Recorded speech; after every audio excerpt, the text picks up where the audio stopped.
We owe so much to Socrates.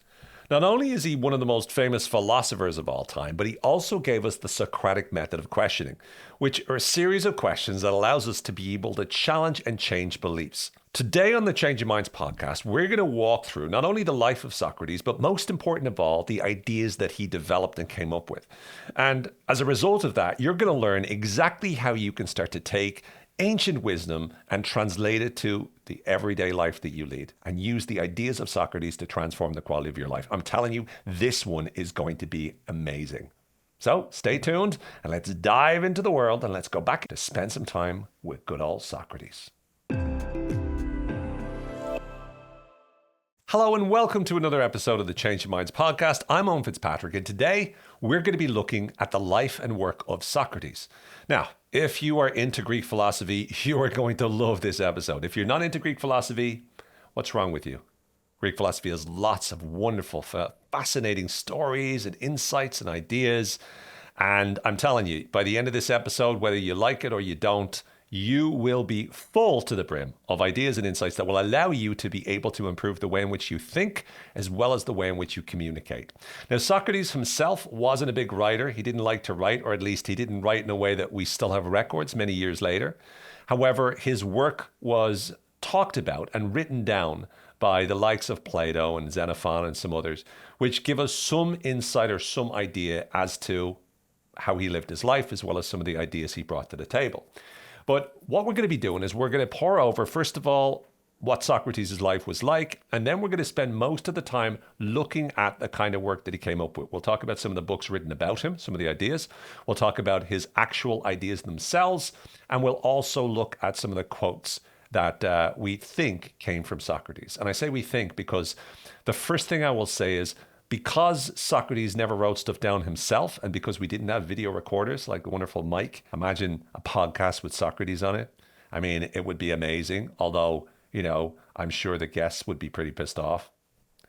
You'll know that's a joke because Socrates, very funny joke, right? If you're into Greek philosophy, because Socrates actually asked so many questions that, spoiler alert, he was actually sentenced to death. Right? Because he was so annoying.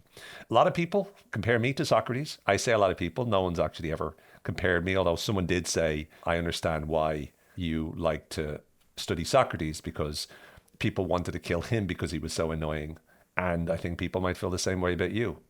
Let's talk about when Socrates came into this world. Greece was in the middle of what we call a sort of a golden age, right? And so Socrates was born around about, I think it was 470 or 469 BC. His father was called Sophroniscus and his mother was called Phaenarete. Now, by the way, I'm going to butcher the Greek name. So if you're like, I don't need to be pronouncing it, you're absolutely right. If you want to learn how to pronounce them correctly, go to someone who's actually like teaching about Socrates and Plato all the time, right? And they'll give you the perfect pronunciation. Or better yet, go to someone who speaks Greek and does it. I'm just going to make not a half-hearted attempt, like a relatively three-quarters-hearted attempt at pronouncing them correctly. So if you're okay with that, stick with me. But he also had a wife called Xanthippe, but no one was as important to Socrates as Plato. And I say that in terms of from a historical perspective. Plato was one of his students. And Plato, who we'll touch on in another future episode, but Plato wrote down most of what we know about Socrates. Now, there was also a guy called Xenophon who also wrote down and did a number of works about the work of Socrates. Whereas Xenophon's work about Socrates was more about Socrates' teaching about virtue and ethics, and really focusing on that, and Socrates more as a person. Plato was a little bit more about his overall philosophies, and he went deeper. And a lot of times Plato, the argument is, at least in Plato's later work, he went into more of his own ideas, and he just used Socrates as a mouthpiece. So Plato would use stories where he'd be going, Socrates was chatting to some guy in the middle of the square or whatever, and he said this, and Socrates asked him these questions. And that was pretty much the gist of most of Plato's work. He would always have Socrates as the main character with his wonderful questions, what we call the Socratic method, which we'll get into. And most of Plato's work was like that. So I say that with the following caveat in mind. Whenever it comes to the quotes of Socrates or the ideas of Socrates, we have to be cautious that we're not 100% sure which was Plato and which was Socrates. We have a guess that certain ideas we think were more Plato, things like the theory of forms, things like, as it's known, Plato's cave. And we know the Socratic method was more about Socrates. But once again, we're sort of piecing the puzzles. I say we, I'm not doing anything. I mean, this is just historians and philosophy experts over time. They're the ones that are piecing it together. I've done nothing. Let's just assume Socrates is Plato and Plato is Socrates. And I'm going to do another episode, just if this isn't confusing enough, I'm going to do another episode of Plato, and I'm going to try to confuse you even more with that episode too. So it'd be doubly confused. But anyway, Socrates grew up, and he was known as someone who was a courageous warrior in battle, actually. He was in a number of battles. He actually saved the life of a guy called Alcibiades. He was this like playboy back in the day, ridiculously handsome, ridiculously good looking dude, knew everyone, was really persuasive and effective and all that sort of stuff. I don't know why I made that movement when I said persuasive, but like whatever, he was seductive and persuasive. And Socrates was super fond of him. And he was thrown off his horse or whatever, and he was about to be killed. And Socrates defended him and helped him and made sure that he was safe. So Socrates saved his life in what we call the Peloponnesian War. And the Peloponnesian War was fought between 431 and 404 BC. And let me just paint the picture of Greek history, because I think it's important for the context of, first of all, why Socrates came out with the work he did, but also why he was put to death in the end. Is because in about the beginning of the 5th century BC, we had the Persian Wars. And this was a war between all the Greek states, so places like Athens and Sparta, which were part of the Greek states, and they were fighting against Persia. So if you ever heard of the Battle of Sparta or the Battle of Marathon, so Battle of Sparta is when there was the, 300, the movie with Jared Butler, and it's like, you shall not pass. No, that's Lord of the Rings. Okay, whatever. Anyway, the point is, Sparta, there was 300 Spartans fought off this huge Persian army, and it was incredible and fantastic. And they have this amazing quote, which is the Persian king, apparently, this is apparently true. Persian king comes and says, "Give us all your weapons." And the Spartan leader, Leonidas, I think is his name, he says, "Come and get him." He probably said it in Greek, right? But I don't know what "come and get him" would be in Greek. But he goes, "Come and get him." And that's such a cool thing to say. It's like, you want him? Let's go. Come and get him. Anyway, that was the famous Battle of Sparta. That was part of the Persian War. Another part of the Persian War was the Battle of Marathon. Remember the dude that went and ran the marathon? 26.2 miles. But he actually died after running the very first marathon. And that's why it was called Marathon, right? Because he ran from Marathon to Athens. I can't even remember the story, but he was saying, "Oh, we won." And then he died. So, I don't know, bittersweet. I don't know. Maybe not. Anyway, the point is, Battle of Marathon, Battle of Sparta were both examples of battles in this Persian War. And so after the Greek states won it, they were like on cloud nine. They're like, yeah, we won. We're the best. There was a golden age. And that's when Socrates grew up in this golden age where there was lots of brilliance that came out, lots of experts, great thinkers, great philosophers. And around this time in the middle of the century, there was a lot of popular, what we call sophists. And sophists were these experts at rhetoric. They were really sophisticated, really skilled at being able to persuade you of anything, right? So that they could persuade you to believe whatever it is that they wanted to persuade you to believe in, right? So they were very sophisticated sophists. That's actually the term or the root of the word sophist comes, sophisticated sophist. There's a connection anyway. But my point is that they were really good at being able to persuade you of whatever they wanted to believe in. And it was almost like truth didn't matter as much because they could pretty much make you believe anything was true, which is obviously fascinating for those of us interested in what I call belief leadership or how you cultivate belief. But Socrates came along and he was pissed off with this approach. And he sort of turned around and he was like, well, we need to challenge these sophists. And what he would do is he would ask questions and he would lead them to realize that actually these sophists were actually not as accurate as they could be. In other words, he was able to, using his questions, to poke holes in some of the ideas and insights that they would come out with. So they would sound like they were being very persuasive, but actually they weren't. Now, one other element that's important is around about this time as well, after a few years in the Golden Age, Athens got caught into what they call the Peloponnesian War, where Athens went to battle with Sparta, and Sparta got some help from Persia, and all sorts of things happened. But those were the kind of battles that Socrates went into. And unfortunately for Athens, Athens actually lost that battle. And this was towards the end of the century, but Athens, after a number of years, lost that overall war with Sparta. So anyway, by the end of the century, Athens was a shadow of its former self. and it was kind of licking its wounds. And Socrates had a lot to say. He had a lot to say about the problems of democracy, not democracy as a concept or idea, but democracy in terms of Athenian democracy. And he also was friends with one of the what we call 30 tyrants. The 30 tyrants were these tyrants that came to power for at least a few months towards the end of the century after they lost the war, and were extremely vicious. And for the time that they were in power, they put a lot of people to death, and they were not too friendly. They were not too popular in the end. So because he was associated with them, because he was associated with Alcibiades or Alcibiades or whatever you call him, and he saved his life. Once again, he got into mischief. He actually betrayed Athens a couple of times in terms of over the course of the next few years.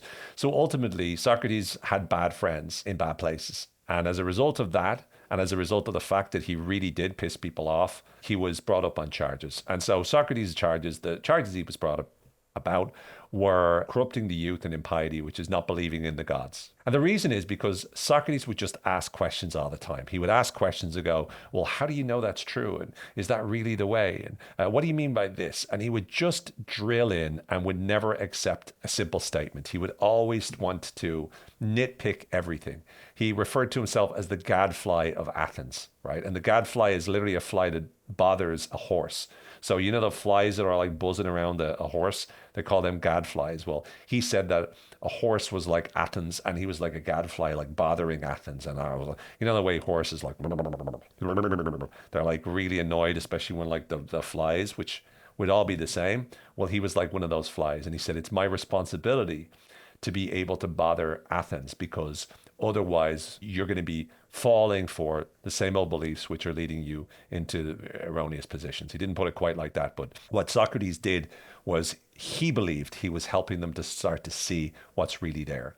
And Plato really worked quite a lot to write in many of his books about Socrates and some of the lessons that he learned from Socrates through the dialogues that he went through. Plato's dialogues really involved dialogues that Socrates had with a number of various different students and a number of different folks over the time. But at the very end of the century, he was actually put in a position where they wanted to kill him. And in a nutshell, it was he was spreading dangerous ideas, or he was challenging authority, and they weren't too happy with that, right?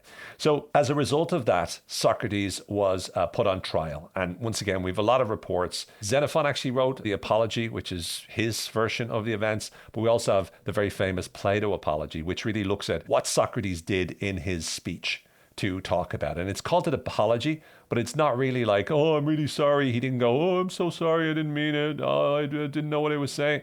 Instead, he kind of doubles down on what he talked about. And in fact, more people, and this is why I think in one way Socrates is the most persuasive person of all time. In another way, he's literally the worst, least good. See, I don't even pronounce that correctly. He's one of the worst at persuasion. Why? Because more people, after his speech, more people voted for him to die than had actually voted for him to be brought up in charges in the first place. Right? More people voted for him after his apology, which I think is hilarious. It's not hilarious, poor Socrates, but it's also pretty funny. Because if you think about it, you are brought up in charges and then you have a chance to get yourself off. And instead of getting yourself off, you actually convince the people that were like on the fence to actually hate you more. And the reason was he pretty much, with what we call Socratic irony, which he used to use, he would kind of almost sarcastically sort of turn around and go, look, I think you should actually give me a reward because I'm actually good for you and I've been helping you. And you need to appreciate I'm the best for Athens and I help you because I get you thinking. And without me, you're not thinking. And he just had this incredible sort of speech, which I say incredible, and it was persuasive. The only problem was it persuaded people that he needed to die. And so in 399 BC, Socrates was in this situation, trying to defend himself, and he kind of demonstrated this sort of absolute conviction in what he had to say. And not only that, but even though he didn't pander to the jury and he didn't betray his philosophy, he, even after he was sentenced to death, and the sentencing to death was to drink hemlock, he didn't do what he could have done at the time, which is escape. So he had the opportunity. His friend Crito arranged an escape for him and said, listen, bro, we can get you out of here. You've got a lot of fans, a lot of supporters, because he had a lot of people that loved him. And he goes, no, and he declined. And once again, there's this big dialogue about why he declined and the importance of the soul. So he really was one of these people that stood up for his principles. And he gave a great example of someone who was willing to stand and stare in the face of death and say, bring it on, right? A little bit like the whole Sparta. It's like, come and get it, you know? So you got to respect that. So anyway, he drank the hemlock-based poison and he died, and it was really sad. In Plato's Phaedo, which is one of the dialogues, Socrates talked about the immortality of the soul and the importance of the acts that you do and the importance of virtue and all that sort of stuff. So a very sad life, but his courage in the face of this and his principles and the fact that he stuck to his principles has become something that has really inspired us in many, many ways. And there's a lot of different authors, revisionist authors or historians that will look back at Socrates, and some people go, actually, he was a bit of a, you know what, and he wasn't that likable. And I get that, because I'm sure he could be annoying. But at the same time, most of what we know has come from the people writing about him. So we don't really 100% know who was Socrates in any great detail or depth. There's some great books out there. There's a recent one by Donald Robertson, actually, which is pretty good. How to Think Like Socrates, I think it's called. But let's look at some of the works done about Socrates. And we'll start off by looking at Plato's The Apology. And I've kind of teased this. This is one of the dialogues. And this was Socrates' defense during his trial in 399 BCE. The pursuit of truth is something he talked about, and the importance of virtue over wealth and popularity. And it's him saying, look, I'm all about the truth, and that's what matters for me, and this is all this. And I think this is where the quote, the unexamined life is not worth living. It's important for us to do this. The importance of questioning authority. That's also something that was particularly important to him. Another in the dialogues, he was talking to his friend Crito when he was saying, I ain't going to escape, bro. And he talked about the nature of justice and the social contract. In other words, the importance of him following through what he promised to do, because that's more important than his own life. So it was his civic duty and ethical responsibility, which again is very, very impressive. Phaedo was another one of Plato's dialogues where Socrates, in the final hours before his death, discusses the immortality of the soul. Euthyphro is another one, which is a conversation between Socrates and Euthyphro about the nature of piety and justice and what constitute piety and its relationship to divine will. The Republic was one of the most famous ones, and this is where we think that Plato used Socrates as a bit of a mouthpiece for some of his own ideas, because this is where we mention the philosopher king, which Plato's associated with, and Plato's cave as well came out of the Republic, but it talks about the ideal state and what it would be like to be, how it should be ruled. Meno is a dialogue that Socrates had about virtue and whether it can be taught. And there's a lot of other work that was done about Socrates, but fundamentally, most of the dialogues work in the same way. Socrates is having a chat with somebody and he's asking questions. And in a nutshell, a lot of these questions try to dig into what's really going on. Now, humor is not often associated with Socrates, but actually, Socrates had a great sense of humor. We know this because there was a guy called Aristophanes who was a playwright, and he created this play called The Clouds, right? And it was a sarcastic take, and one of the characters was basically based on Socrates. And it made Socrates out to be this person who didn't believe the gods and all this sort of stuff, and made him out to be ridiculous.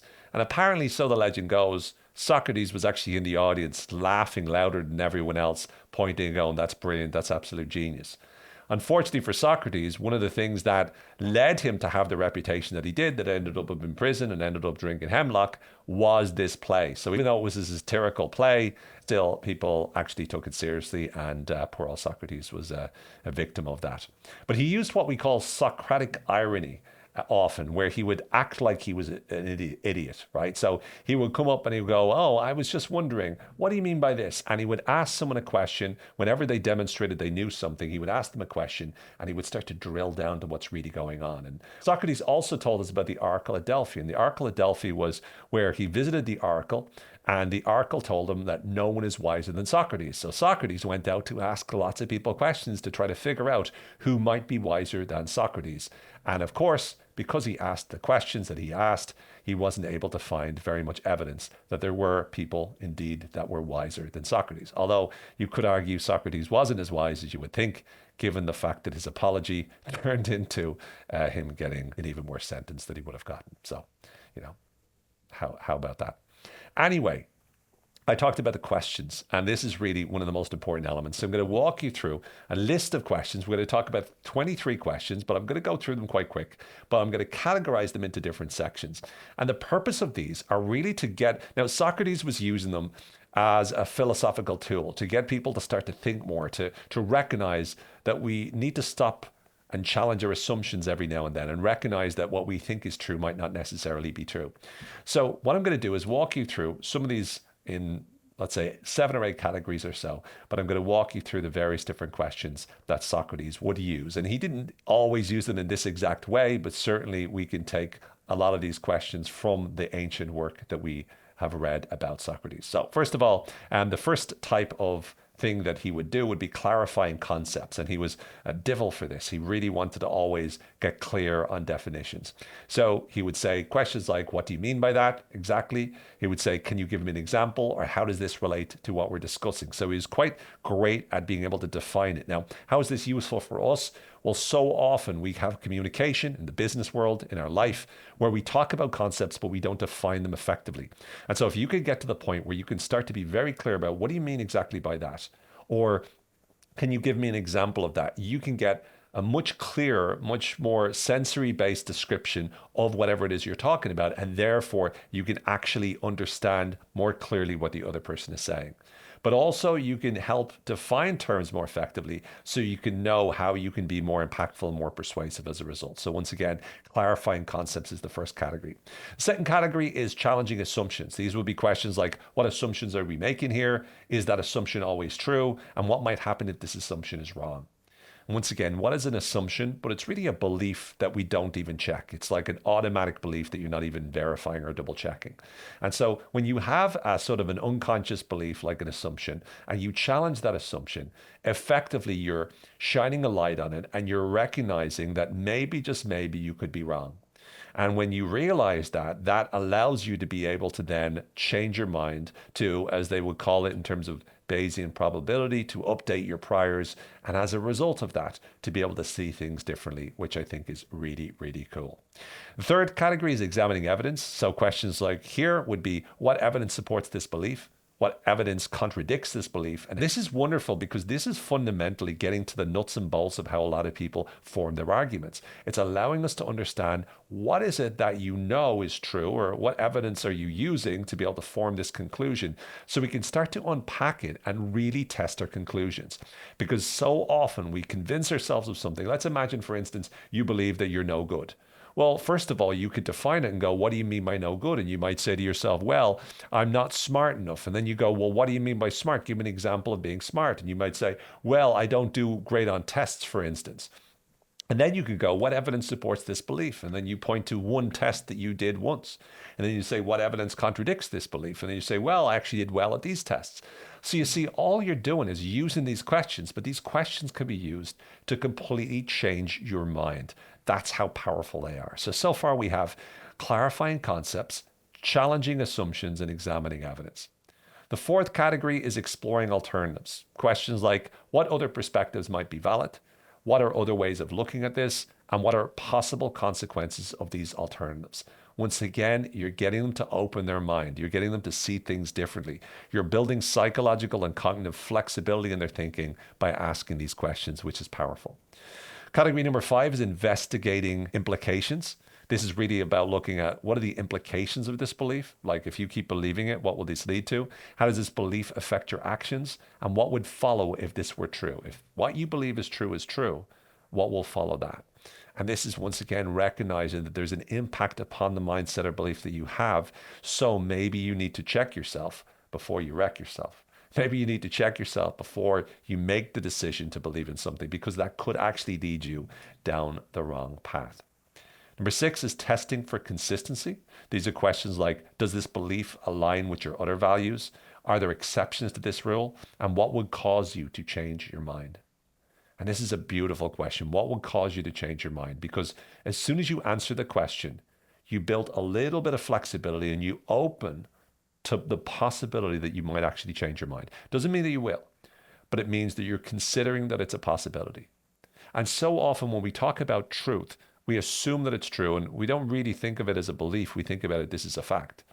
but recognizing that what you think are facts might sometimes be a belief. And then second of all, that it's possible for you to change the belief. Well, once you have that belief, now all of a sudden you're much more likely to be open to it being able to change. And that in turn gives you that sense of cognitive flexibility, which is extremely valuable for you to have. Category 7 is reflecting on meaning and purpose. So this would be questions like, why does this matter to you? What's the ultimate goal behind this? And how does this fit into your overall perspective? Which again, sort of ensures that your beliefs and your ideas and your thoughts are aligning with what you ultimately want. And finally, a couple more questions would be around encouraging self-awareness. And in this category of encouraging self-awareness, we have, what do you think led you to hold to this belief? And how does this belief align with your other experiences? So again, what we're doing with all of these questions is we're trying to get the person to think about their thinking, to understand a little bit more about how they came to the conclusions that they have, what they need to challenge in it, what evidence that is convincing them of that. Is that true in every case? Fundamentally, these are the bedrock of what allows us to be able to change and challenge beliefs. Powerful, powerful stuff. So these questions are examples of what we call the Socratic questioning process. And I'm telling you, we apply these, they can transform our lives. Now, if you're thinking to yourself, well, Owen, I recognize some of these, right? Some of these questions are very similar to what's in the meta model, which came about it from a different angle because the meta model was studying the work of Noam Chomsky and whatnot, what was known as transformational grammar, and extrapolating from that and extracting and trying to understand the deletions and distortions in someone's thinking. And then we also have cognitive behavioral therapy, which is challenging cognitive distortions like personalization or all or nothing thinking, right? Or generalizations or whatnot. And so in both CBT and NLP, as well as other areas like what is known as street epistemology or deep canvassing, we've got these wonderful tools of persuasion today, but there's a huge overlap between the wonderful techniques of Socratic questioning and a lot of these ideas as well. So I just think it's important for us to realize how valuable these tools are. And indeed, critical thinking itself is made more possible by leveraging the Socratic method of questioning. So some key ideas of Socrates. Self-awareness is the foundation of wisdom. It's very, very important for us to be able to be more aware of ourselves and our thinking, embrace curiosity and questioning to be able to challenge our thinking, pursue virtue over wealth and power, like he talked about in the Apology, accept what you don't know as a step towards understanding. He loved to be curious and ask questions and learn about what he didn't know and get other people thinking. And people don't like uncertainty all the time. That's why they kind of like we want to put him to death because he's making us uncomfortable. But it's important for us to do that. It's important, as he mentioned, to engage in meaningful dialogue to try to understand what's really true, as opposed to just living in what we now call confirmation bias, where we look for evidence to prove that we're right and we dismiss evidence that contradicts us. He talked about the importance of questioning authority and popular opinion. Just because other people say it doesn't make it true. And I think that's particularly important in the modern world. Socratic ignorance. And this was when he would pretend not to know the answer to something. But by doing so, ironically, he would learn so much more about it, as opposed to the attitude today, which is people, I think, are have an inflated sense of how much they know. And then also his ability to demonstrate a principled way of living, no compromise, even in face of death, was really, really impressive. Let's finish off with some of Socrates' quotes. He had a few quotes. Now, again, we don't know if this is A, Socrates, B, Plato, C, could even be just someone like ascribes it to Plato or Socrates. You never know with these things. But I'll give you what some of the famous quotes he's known for and some of the quotes that have been ascribed to him. And the first one is one of my favorites, which is, by all means marry. If you get a good wife, you'll become happy. If you get a bad one, you'll become a philosopher, right? So I can imagine the arguments after he said that one. If anyone ever repeated that to Xanthippe, oh my goodness. And apparently she did not take any crap whatsoever. So you'll get in trouble for that one, I'm sure. I cannot teach anybody anything. I can only make them think. Cool. The secret of happiness, you see, is not found in seeking more, but in developing the capacity to enjoy less. Kind of beautiful, kind of lovely. I mean, said in many different ways in the history of time. Definitely a part of, I suppose, you could argue Buddhism, certainly Stoicism. Strong minds discuss ideas. Average minds discuss events. Weak minds discuss people. Again, don't know how much that was of Socrates, but it's pretty solid. Falling down is not a failure. Failure comes when you stay where you've fallen. Kind of seems like an early version of, hey, life ain't all sunshine and rainbows, Rocky Six, Rocky Balboa. It ain't how hard you hit. It's how hard you can get hit and get back up and keep moving forward. classic. What a classic. That's Rocky, right? Just in case you didn't hear me the first time. All I know that is that I know nothing, which is one of his favorites, definitely very much associated with Socrates. I mentioned earlier, the unexamined life is not worth living. And then be the kind of person that you want people to think you are. Know thyself, which was attributed actually to the oracle at Delphi. So there you have it. That was Socrates. And I hope you found this useful. I hope you found it interesting as well. But I hope you found it useful. Please do take these questions. I'll make sure that the questions are listed out in the description below.